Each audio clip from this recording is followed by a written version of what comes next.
C'était un samedi comme les autres. Le soleil déjà haut dans un ciel d'été sans nuages.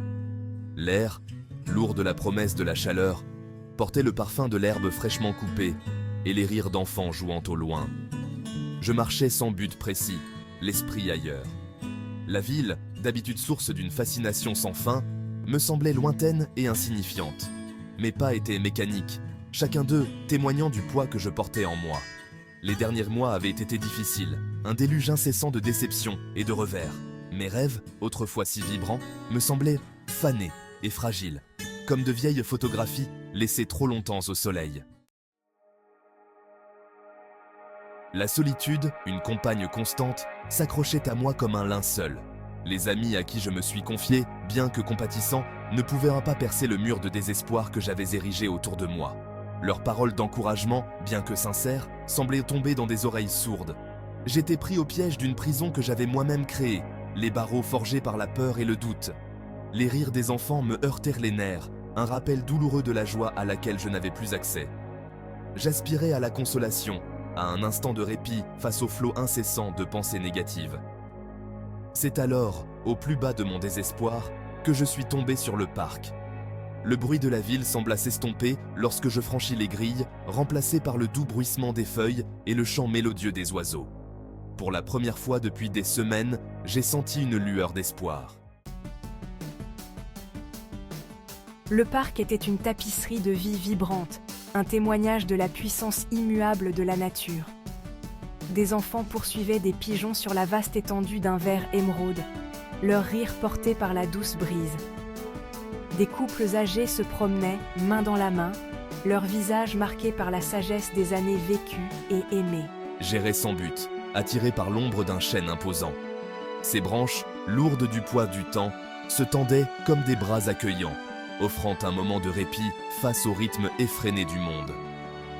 Alors que j'étais assis là, enveloppé par la tranquillité du parc, le poids sur ma poitrine commença à s'alléger.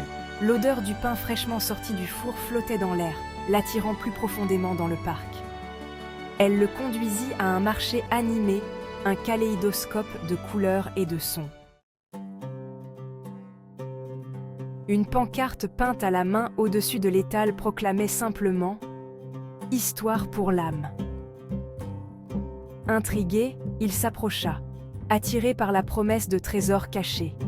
L'étal était un hommage à l'art de la reliure, chaque volume étant une création unique.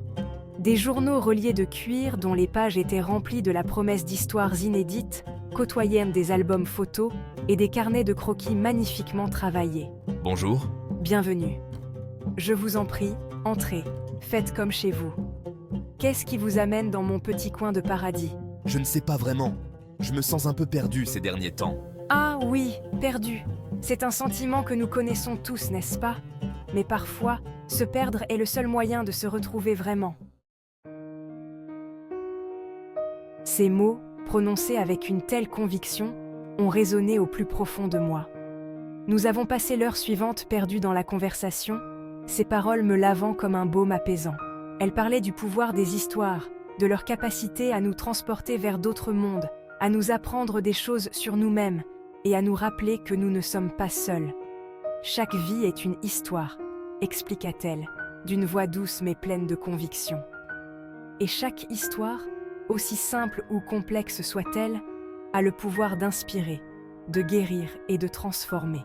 Elle a partagé des récits de résilience et d'espoir de gens ordinaires, surmontant des défis extraordinaires. Sa propre histoire, a-t-elle avoué, avait été marquée par l'obscurité. Elle a parlé de la perte et du chagrin d'amour, de moments où elle avait remis en question tout ce en quoi elle croyait. Mais même dans ces heures les plus sombres, elle avait trouvé du réconfort dans l'écrit. « Quel genre d'histoires aimez-vous » demanda-t-elle d'un regard doux et curieux. J'aimais beaucoup les récits d'aventure, les histoires qui me transportaient vers des contrées lointaines et me présentaient des personnages courageux et compatissants. Mais ces derniers temps, je n'arrive plus à me connecter à ce que je lis. Tout me semble si inutile. Ah oui, lorsque nous sommes perdus dans notre propre obscurité, il peut être difficile de voir la lumière en quoi que ce soit, même dans les histoires que nous aimons. Mais la lumière est toujours là, insista-t-elle, la voix empreinte d'une tranquille conviction. Parfois, nous avons juste besoin d'un peu d'aide pour la retrouver. Elle se leva de son siège et disparut au fond de son étal pour réapparaître un instant plus tard avec un petit livre relié de cuir à la main. « C'est pour vous », dit-elle, les yeux pétillants. « Je pense que c'est l'histoire qu'il vous faut en ce moment. » Mais je n'ai pas d'argent, balbutiai-je, sentant une vague de honte me submerger. « Considérez cela comme un cadeau, » répondit-elle d'une voix douce mais ferme. « Un cadeau d'une âme perdue à une autre. » J'ai accepté le livre avec hésitation, le cœur battant la chamade.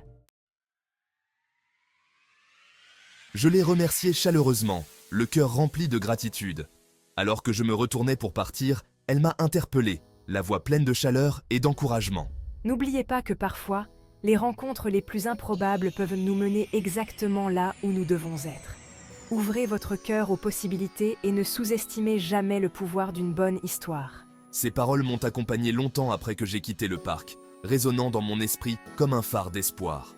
J'avais hâte de rentrer chez moi et de me plonger dans les pages du livre qu'elle m'avait offert. En marchant, mes pas étaient plus légers qu'ils ne l'avaient été depuis des semaines. Le monde semblait plus lumineux, les couleurs plus vives. Le livre, en fin de compte, était un recueil de nouvelles, chacune d'entre elles étant un témoignage de la résilience de l'esprit humain. Pour la première fois depuis des semaines, j'ai senti une lueur d'espoir. Les histoires me rappelaient que même dans les moments les plus sombres, il y a toujours de la lumière à trouver.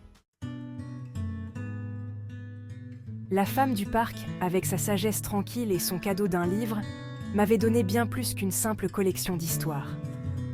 Elle m'avait redonné un but, une confiance en moi, et m'avait rappelé que même face à l'adversité, je ne suis pas seule. Le livre est devenu mon compagnon inséparable, une source de force et d'inspiration. En me plongeant dans le monde des histoires, j'ai commencé à émerger des profondeurs de mon désespoir.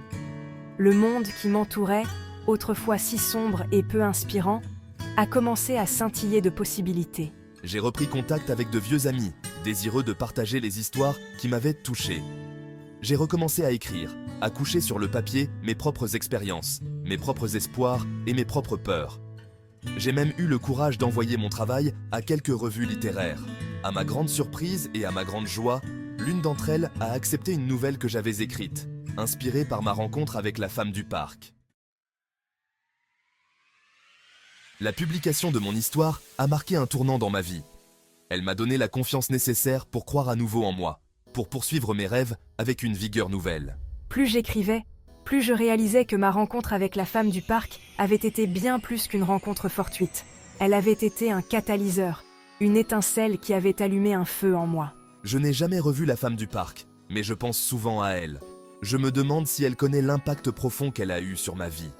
J'aime l'imaginer, assise dans son petit coin de marché, entourée de ses livres, le cœur rempli des histoires du monde. J'aime à penser qu'elle sait que son cadeau d'un livre, son cadeau d'espoir, continue de se propager, touchant la vie des autres d'une manière qu'elle ne comprendra peut-être jamais complètement. Le soleil disparaît à l'horizon, peignant le ciel de teintes orangées, roses et violettes. C'est un rappel que même si un jour se termine, un autre commence. Et avec chaque nouvelle aube vient la promesse d'un nouveau départ, une chance de réécrire nos histoires, de créer de nouveaux récits remplis d'espoir, de résilience et du pouvoir durable de l'esprit humain.